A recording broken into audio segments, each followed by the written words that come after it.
Okay, so welcome. First off, to people associated with EduFAB, thank you so much for the invitation. I've known Liz for a while. I don't think I would actually be here without Liz Whitewolf. We kind of ran into each other. She kind of knew the work I was starting to get into, and she gave me some opportunities with Carnegie Science Center's Fab Lab. And we've kind of like known each other for a while and kind of worked with each other off and on. So really excited to be here and to present to everybody. Actually, some of the work I started really early in my career with Liz has led to this program called Design to Make a Difference. And this is what we're going to talk about today. So the overview, there's going to be a short introduction to me. I can talk about myself all day, but I'll try not to, and the program itself. I'm briefly going to talk shop about technology that is reliable and affordable. Some of these little sticky notes we saw, the virtual ones, a lot of that's actually going to show up in here in a few different ways.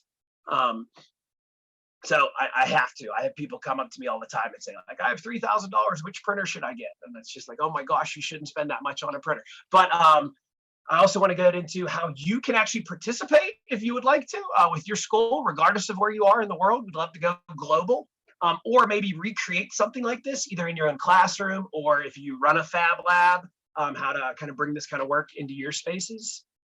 I always like to do it with examples of student work. I'm going to show you what I'm capable of, but unless you kind of see what kids can do, you don't really see, maybe what other people who you know and you could work with are capable of. I'm going to go over what I think are keys to our success. Again, not to like talk about me and my program, but so that you might be able to replicate some of these things where you are and with what you do. And then if we get to it, I'm going to talk about something called robots with relevance. It might be controversial. So I'm just going to go ahead and get into it. Thank you very much. And my PowerPoint skills are not good. So who am I? My name is Greg Marx. That goes on every single presentation I give. That is literally from my first day of teaching. It was a picture that went into the school's newspaper. Don't put it in the chat. I know I look the same 18 years later. Thank you. 2 kids has done nothing to me. So 6 of my years were spent at a small public school, and the last 12 years have been at Winchester, Thurston. It's a private independent school in Pittsburgh, PA.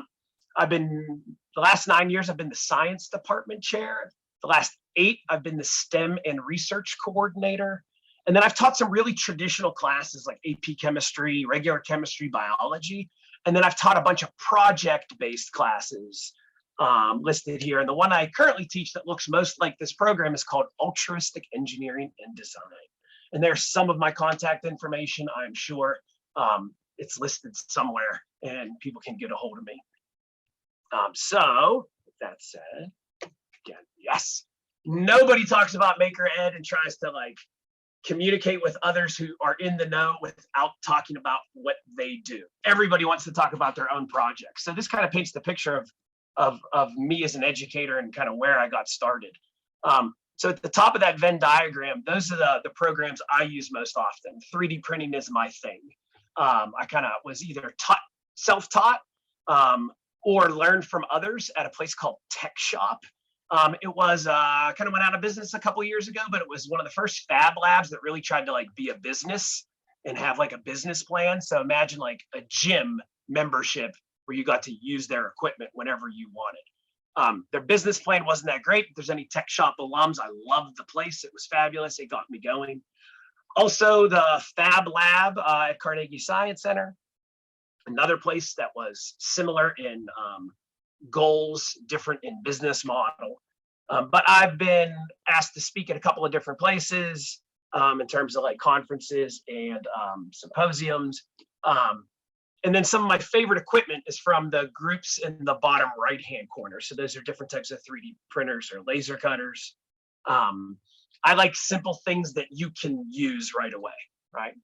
And you're going to see built into the program is this idea of how do we make things easier for people to get started. So my 2 claims to fame are to the right.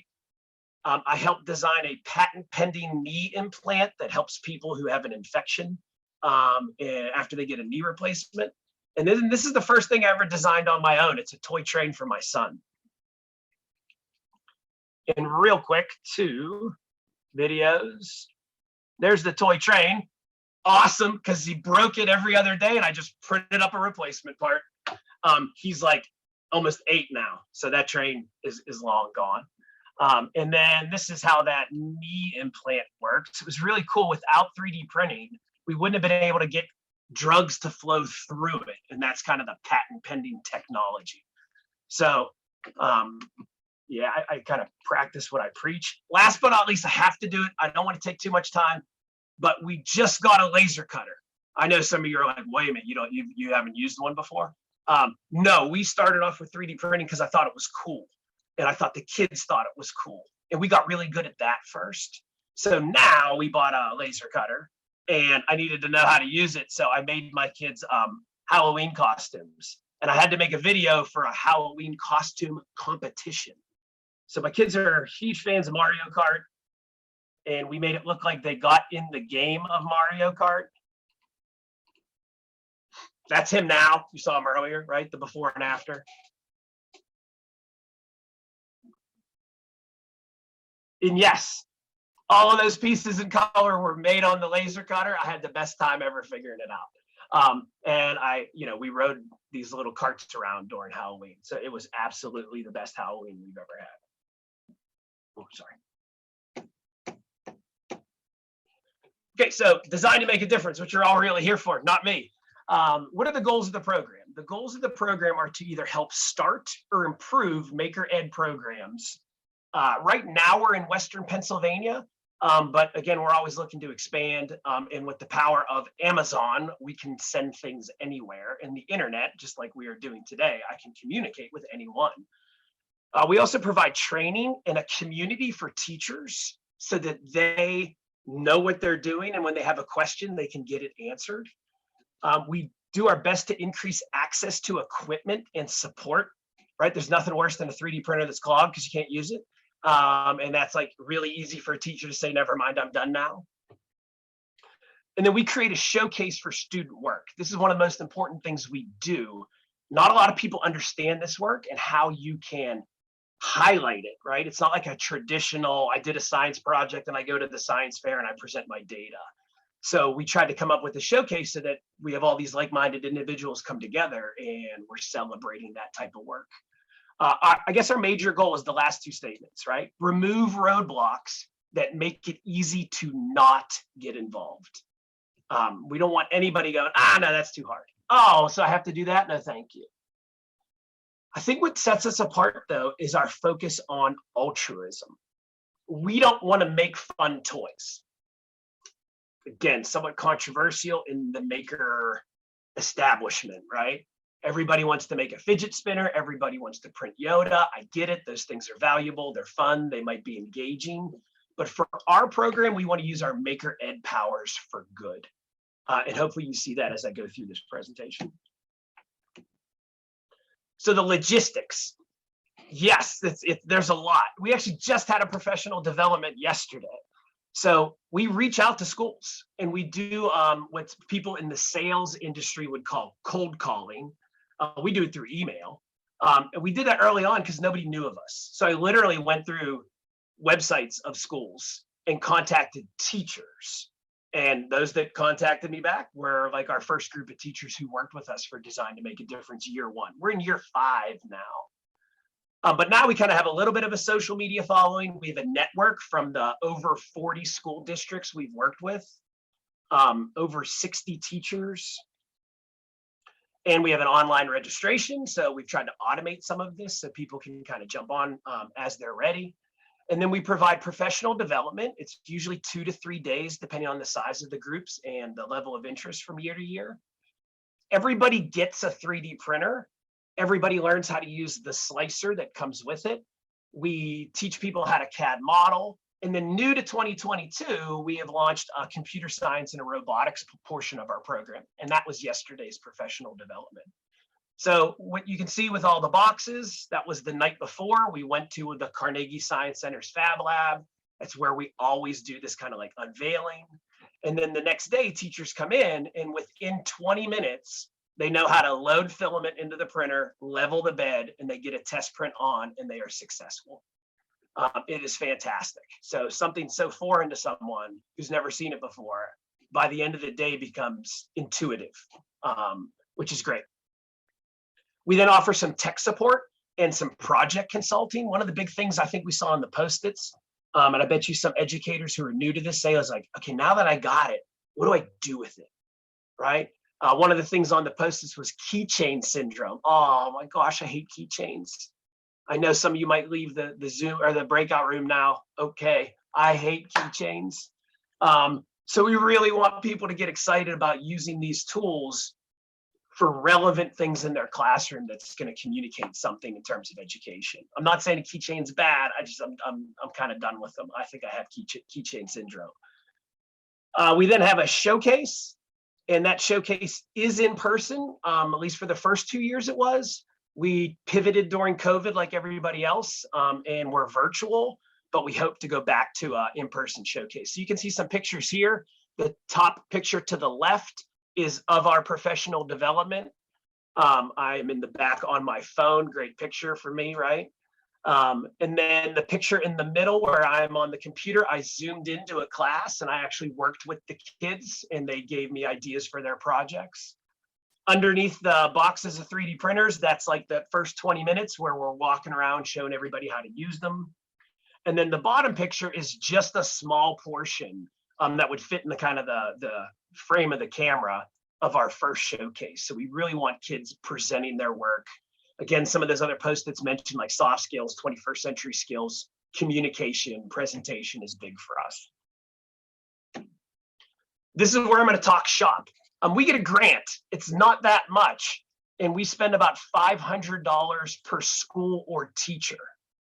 And with that, they get a 3D printer, a good one, a reliable one. And if anyone is watching and they're sitting there thinking, hey, my administration told me I have $3,000 to go buy a printer, please go buy like 8 cheap ones. Because the only thing worse than a $3,000 printer is a broken $3,000 printer, and they will fail at some point. So we try to give access to a simple machine that's really easy to use out of the box. These are 3 we've used in the past. We ship them through Amazon, so sometimes we can't reach a school and they can't come and meet it. 2 days later, they have the printer, and we have some online videos to help them get set up. So again, we're trying to really like lower that learning curve so that teachers want to use it. A couple of other things, examples of what we do through our professional development. We go over best practices for 3D printing, right? So they understand how to design a part so it fits on the printer. They understand how to design a part from CAD so it prints well. Anybody ever tried to print a ball on a 3D printer, you know what I'm talking about. And you know, unless it might be like SLA. But we also teach them the basics of CAD modeling. We love Tinkercad. We love Fusion 360. That's what we personally use. You might like something else. And then we really dive deep into how the slicer works. We show them like pedagogically how that's an educational tool, not just a program that gets the part ready to go on the printer. So really powerful when we approach it from an education standpoint, not from a, hey, this is cool, let's make something. We really want people to see the educational value, and that's what we highlight in our professional developments. Everything we do live, we then put on our website, because just like kids in my classroom, not everybody remembers everything, right? I have my 8-year-old right over there doing online school. It's evident. I have high school kids that did online school today because we have a snow day here in Pittsburgh. And I know they're going to need some reinforcement. So we put those videos to remind them. And again, they use these as resources in their school or just resources for themselves. And then we really like to showcase our showcase on our website as well, because people who couldn't be there live, we want to make sure that these schools can kind of highlight the work they did to the wider population. So it's really exciting. We have some schools that have been with us for 5 years. We have some schools that after a year or two say, thanks, I'm good. I don't think we quote unquote need you anymore. We have schools that don't need us anymore, but just love to participate. We've worked with pretty much anyone. And I'm going to get to that in a second when it comes to like what I think our keys to our success are. We have a question, Greg. Yes, please, please, please. It's maybe I missed it, but who is we? I thought you taught at Winchester. Yes. Oh, thank you very much. So yes, I say we. I teach at Winchester, Thurston. This program came about when myself and another educator, his name is David Pym, he's the middle school version of me. We were sitting at our regional science and engineering fair, and our kids couldn't win anything because the format of it was very driven towards like hardcore science projects. And we were so irritated because our kids' projects were just brilliant that we came up with this idea so that we would be able to provide this kind of type of education for educators and students, but then also a place where students can come and showcase their work. So we just brought on a new person who also works at Winchester. His name is David Nassar. He's our computer science person. So we try to incorporate some other people as well. I'm usually the spokesperson because I have the free time. Other questions? Awesome. So registration's still live. It might be hard for us to get you stuff with the kind of shipping constraints that are happening, but you can participate. If you're a school in Brazil, awesome. You can do this kind of virtually and send us your stuff. We will show you in a second the showcase, and you can be able to showcase your student work on our website and interact with us. If you're a school in Texas, fantastic. That would be great. We're really looking to kind of branch out. If you're someone that's saying like, hey, I think I could bring a program like this to my town, please reach out. I'd love to help you figure out how to do that. We just kind of did it on our own, and in true maker ed fashion, have learned from all the mistakes we have made. So we would love to interact with people and really have this kind of idea spread. All right, so just an example. Once we hit COVID, it was really hard to get together. So we actually have, on our website, we create an individual website, like an Inception website, if you've seen that movie. If you're not familiar with that term, that might have went over your head, that's okay. But every single school was able to send us what they wanted, and then we kind of tailor-made their own site. So I'm going to show you this one. This is one of my favorites. This is Kristen Fulgenzio. She's from a little district called Trinity, which is in Washington, Pennsylvania. It's about 20 miles south of Pittsburgh. She teaches 4th grade, and she just highlighted the work she did with her kids all year long, right? And they did just the PowerPoint, which is fine. It was easy for them during COVID. It made sense. We really try to tailor it to the schools we work with, and they highlight all of the things that they worked on. One of their favorites was we had a category called Make It with Math. So she was able to incorporate her math curriculum into her Maker Ed curriculum. And then on our website, we have this project feedback form, and that gets emailed directly to the teacher.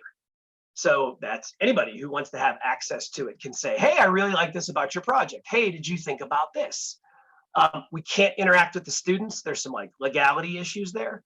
But this project feedback form goes directly to the educator. And that's kind of one way we tried to virtually create this moment of interaction between people. When you look at some of the students in my class, we made videos because that's how I wanted them to submit my kind of final, if you will. So there are a few different videos here. You might be thinking, what are good project ideas? You can go to our website and steal any of these, right? I can't tell you how many times you're going to see 2 examples of projects that are 100% stolen that I give credit for and I love. And this is how we like continue to use. I mean, how many times do you go to like Thingiverse and download something and then make some changes to it, right? It's the nature of Maker Ed. CS programs, you download a known software or a known code and make adjustments to it. So we just try to stress giving credit where credit is due.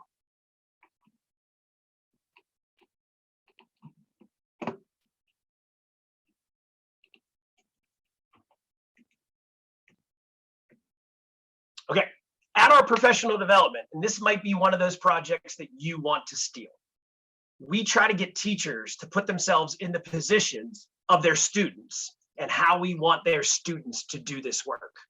So one of the post-its were like maker ed projects that are like meaningful to other people. So we try to add that layer of empathy, right, associated with like the design process. And sometimes it's hard. Other times you can just kind of force kids to be in this position. So this is a company that doesn't exist anymore, but all of their stuff, because the internet never forgets, is still available. And it's called Haven Labs. It's a low-cost prosthetic. And you have, and if you can pull me up in the corner, a TPU printed part with a band that goes around your wrist. And then you print out the bottom right-hand portion, which is the slider. And then you can make attachments that then go into it. And you can see in the middle on the bottom picture, there's an attachment for a fork. And somebody who would have be missing a limb beneath their elbow would be able to strap this on quickly, cheaply, and then have kind of custom attachments for different things. One of the cool things about it, if you look at it and find it on Thingiverse, is they have the technical drawings as well. So if you're thinking, how do I like level this up to high school? Don't give them the file to print, give them the technical drawing and see if they can model it in CAD. So we really try to stress this when we're teaching people. How do I approach this from a elementary school? How do I approach this from a middle school? How do I approach this from a high school? But all of those divisions can do a project like this. This might be a day, it might be a week. We've had people do this for an entire like unit, and that's the project they do for design to make a difference if they don't want to come up for something on their own. But there's an example of one of the teachers at our professional development. And in the course of a 6-hour professional development, collaborated with a team, came up with a design for a coffee cup holder, printed it, tested it. It worked okay, and then was able to figure out like, hey, this is how the changes I would make. So it's this really shortened version of what we would do as educators through the design process. And we try to give teachers that opportunity, because a lot of them just don't know what to do. You know, they've never done this kind of work before. They've never been asked to think this way, right? There's no book. There's no no good guide, if you ask me. And your classroom's different than mine, so I want to be able to kind of fine tune it to what I do. So this is a really cool project that makes you kind of think of those in need and everyday tasks that you might take for granted. And it's really easy to test, right? Just don't use your hand, use your fist and try to make the device work. The kids have a blast. We usually try to pick up marshmallows. Again, maybe in COVID, you want to, COVID times, you might want to make sure that there are individual plates of marshmallows and forks that you want to get rid of. The next project we like to do and introduce, and this is something, I'm sorry, these are my kids. Got to highlight my own kids. So we do this project every year to get kids thinking like this, to let them understand how CAD works, so they can understand how the 3D printers work. And this is my students and all the devices they made. And the one I wanted to highlight was on the bottom. So this is a student who said, I am a magician. I can't imagine what I would do if I couldn't deal cards, because what I kind of like to do with my magic are card tricks. So he came up with this attachment that goes on the Haven Labs band that would let you deal cards or play cards. It was brilliant, absolutely brilliant. But again, this was personal to him, and that's how he made the connection. That was the engagement, not the keychain. He didn't care that he was taking this thing home, or that, you know, he put his favorite Minecraft character on it. He was engaged because he saw the value and thought, oh, wow, if I wouldn't be able to do this. Or maybe there's people who don't get into card tricks because they can't hold the cards. So he was really intrinsically motivated and invested. And that's where I think the beauty of this type of work is, where we got to highlight as educators, right? Not the gimmicky nature of it. And it's hard to toe that line between let me do something that's cool and fun versus let me do something that potentially could be impactful. Second project we do for our professional development. Again, one of my goals of this was to give you options if you wanted to try to take something back to your class and try it. Not mine again. I do not work for Coca-Cola.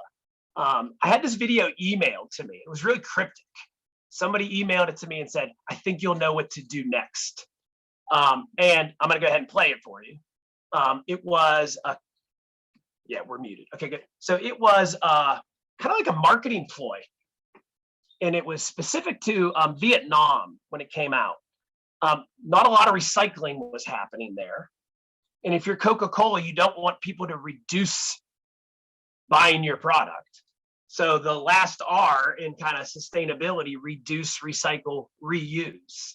So the Coca-Cola people came up with this idea that we'll either sell or give out these replacement caps so that the bottle can have a second life, right? So I immediately looked at this and thought, wow, I can print a couple of cool parts that go on top of a bottle cap. And we can think about how we could reuse these bottles in a unique way. One of my favorites that I don't have pictures of, somebody made a really cool chandelier out of it and made like this little central piece that all these bottles screwed into with LED lights. So she was into fashion and design and furniture, that kind of stuff. It was awesome. So she had this way to read, and then she could change the way it looked depending on how big the bottles were. It was a really cool idea. But you can just see, I mean, the video is awesome in terms of the marketing, but one of my favorite things at the end, yeah, is it highlights all the different caps that come in the kit. So, I mean, I don't think we're making a squirt gun. That's a little too hard for like day 1 through year 5. But some of these devices, and you can think about what the kids want to do or what, depending on the grade, again, this can scale up easily. And if we have time at the end, I'll show you how far it's scaled up. But really simple design. You don't have to design the cap. You can find it and import it, whether it's from into Tinkercad or whether it's into a program like Fusion. The cap, the threads are really hard to design. And then you can figure out what kind of stuff you want to build on top of it. Again, in terms of its like functionality, in terms of making, you can immediately print it. It's small, it's quick. You can screw it on and test it. You get your feedback. You go back through the design process. You're ready to go. So it has a lot of legs. And the kids love it. But again, where's my motivation? I'm thinking of this use for another bottle so that I can have this idea of sustainability in mind. Not just it's this cool, fun thing that I can do. And here's an example of students in my class. They took it a step further. We love prosthetics at my school for some reason. I have no idea. I'm not like the prosthetic guy. But they found this really cool person who posted a video where they made the socket, the part that goes on the residual limb, not the actual hand, out of a pop bottle. And what they did was they used PVC and they like carved it to be able to hold a spoon. So my students were like, well, shoot, we can do the same thing and we can melt down that pop bottle so it fits on your arm. And then we'll design all these custom attachments so that you can have a full prosthetic, not just the band. So they actually combined almost those two ideas of the Haven Lab band and the pop bottle. But again, if you're a science teacher wondering like, how do I collect data? They came up with this really cool way to collect data to see how much weight it can withstand before it broke. And they tested different infills. They tested different patterns, different ways to print it, different shapes to kind of get it to the most effective and efficient shape. And they were able at the end to say, hey, this thing would work. And then they put all the plans online for anybody that wanted to use it. Man, I'm hitting the wrong buttons already, sorry. Okay, so with the remaining time, I think I'm gonna go into the keys of our success. I constantly get emailed from the Real World Design Challenge. If you are a member of that, fantastic. If you help run it, let me know. I don't like drones. The project, you make a drone. I'm done from day 1, right? They want me to do all of these things and it doesn't fit into my curriculum. So we have minimal requirements for design to make a difference. It's open to grades 3 through 12. We go for themes and not one common design challenge. The examples I showed above were for the professional development. We do help and give examples if you want them, but we also allow the teacher and the students the freedom to choose. Anyone can participate, right? For that drone project, you had to have like AP Physics You had to have like Calc 2 to be able to do the math. And right now it limited who could participate. So we're trying to be as inclusive as possible.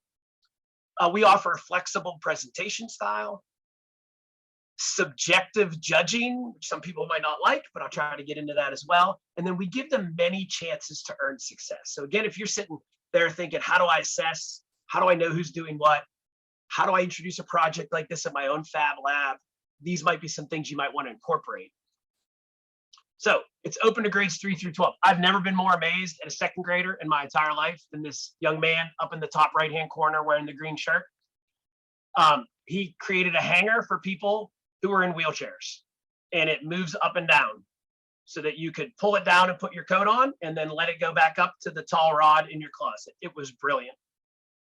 We have some fourth graders to the very far left who helped design an identification system for fire drills so that their teacher could more quickly figure out who was present and not. In the middle, we have a young man who designed a part that helps people with Parkinson's disease get their key to go in the keyhole. The bottom right was kind of like weird design to help you break out of a glass window. At this time, there was a lot of, and this is an American thing, a lot of school shootings. And we were going through a lot of training about what would happen if someone came into the school with a gun. And a lot of these projects this year kind of had to center on, if I'm stuck, how do I get out? How do I keep safe? So these students internalized this kind of like stress and conflict and brought it out into their project, which was amazing. And then the all-girl group to the bottom left designed a sound therapy tool for people with like sensory sensitivities, specifically for a few people with autism that they knew personally. And it was really cool to see kind of how invested they were. But these are examples from our showcase. So you see different levels, high school, middle school, elementary school, completely different projects. People like this. They want choice. They don't want to be told what to do. They're immediately judged at the level of, is mine better than yours? I don't know how to pick from these 5 which one is the best. And I like that. I'm not going to shut up.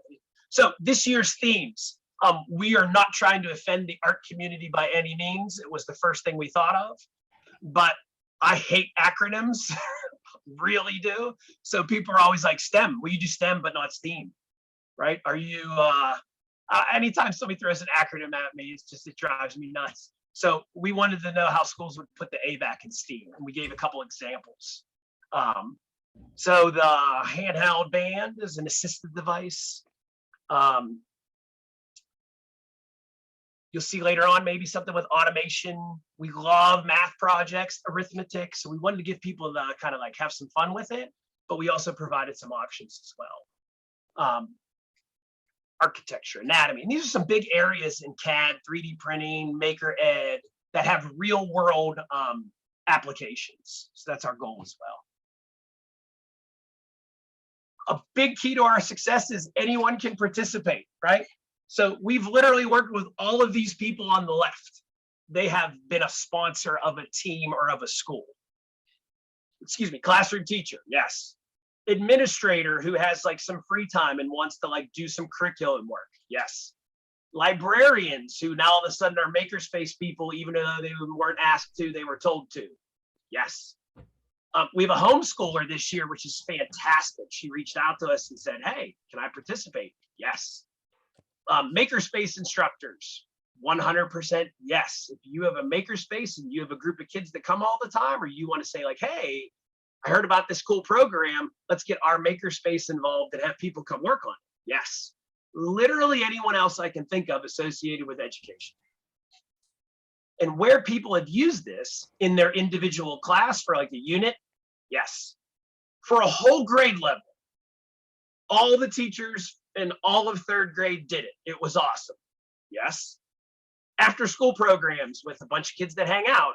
We call it WT After 3. Yes. Special ed or gifted programs that are pull-out programs. Guess what the answer is? You're right, it's yes. Study halls. I can't believe it. One of the best projects we ever had came out of this like weird study hall that happened in a library with the librarian. And I'll highlight that in a second. So we don't put a requirement on there. We want people who are interested in working with us. Here's an example of two of them. I already mentioned Kristen Fulgenzio from Trinity. I have to mention her again. During COVID, she made her own showcase. And she made her own awards and certificates. And the kids presented there, and then they submitted their work online to us. So her entire 4th grade class did this all year long for part of their kind of daily curriculum. I'm not sure if everybody's elementary school kind of works the same way, but often one elementary school teacher teaches many subjects. So she was able to integrate it into her entire year. The project to the right, the librarian for a school in Pittsburgh called Northgate had all these kids that hung out in the library during study halls. And she worked with the art teacher and a assistive living senior citizen. There's all kind of names for it. We just moved my stepdad into one, or excuse me, my father-in-law into one. And they made custom canes for everybody. Not everybody needed a cane, but they all wanted one. And one of the cool things we got from this project that what I didn't know was true is that they wanted the canes because it helped start conversations between people. And some of these older folk were kind of nervous to get to know each other. So they can like tell the story of themselves and their family through this cane. It was awesome. But we had kids in 6th, 7th, 8th, 9th, 10th, 11th because they all shared the same library and they worked on this project. I would have never come up with that idea, so they wouldn't have done it. But since I gave them the freedom to choose, it was one of the best projects I've ever seen. Which brings us to the next thing that we do. We let you choose your presentation style. Not everybody has the same technology. So we don't need you to use a Promethean panel, and I use that name specifically because my wife works for the company, so I will not say smartboard. But you can if you want to. We'll try to get you one. You can use a traditional poster. Maybe that's what you're working on in science and you don't want to have to teach them 2 different ways to present. Fantastic, we can do it.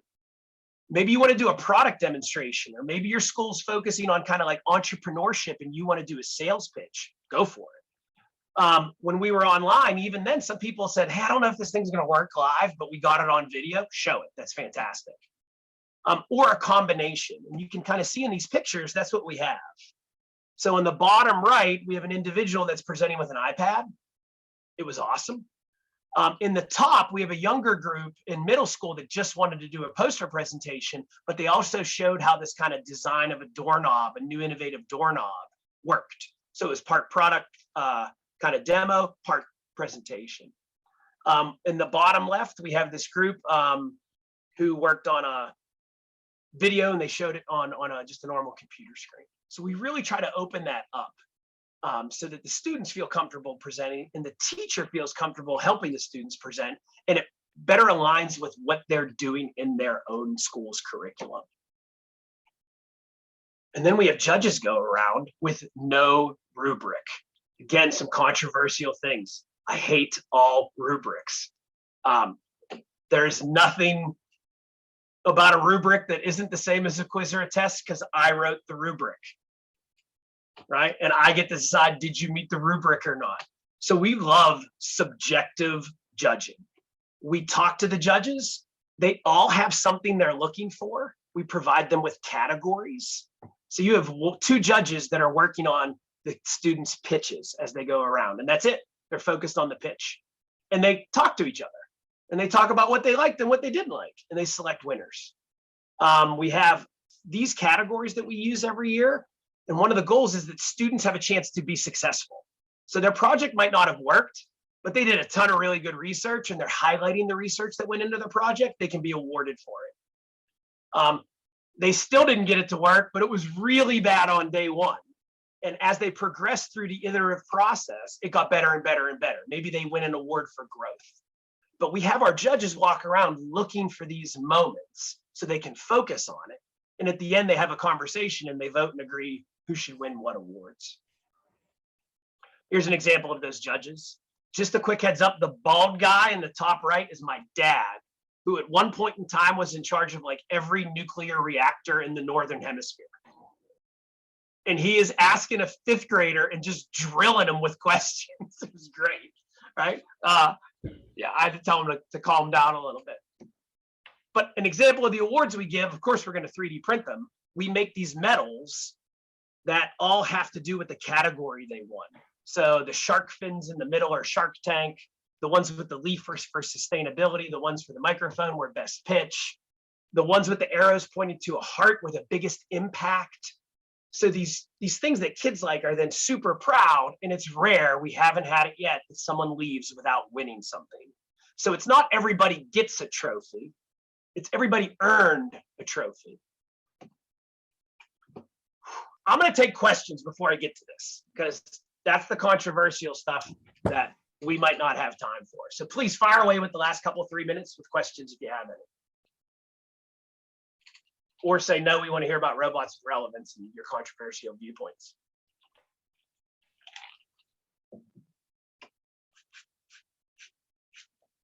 Abigail, anything? No questions in the chat. All right, I'm going to do it then. Please stop doing robots that are just like fighting machines or just toys. Please. My kids get a robot kit and they don't think at all. They just build the thing and play with it and then throw it away. It drives me nuts. So when people are looking for projects that have meaning, please try to provide relevance if you don't already. I might be speaking to the choir, but my children will never build a toothbrush bot. They're not, right? If I'm going to teach them circuits, I think I can be a little bit more creative and highlight the relevance of circuits, right? And if you are somebody that loves these things, hey, we can agree to disagree. I live next to people that have different political views. We're best friends. It's okay. So what I mean with robots with relevance, that looks like a toy. It's called the Cute Bot. Bad name. It's a great little product. But when we teach robotics, we focus on the relevance of this. And there it is. I'm watching the Book of Boba Fett. Star Wars fans out there, you're already at the top of my list. And there's a robot serving drinks. Well, it's real because we have that today. We have a robot that delivers medicine. How does it do that? We have robots that work in Amazon warehouses. These are things that are relevant to today and the future that kids can get excited about. And if you lead with relevance, they will be engaged. I promise. It doesn't have to be gimmicky. And this is what question there, Greg. It's do you have links to some of your projects you talked about on your site? Yes, if you go to d2md.org, there's a link for showcases. You can find all of this. If not, reach out and I will email you directly.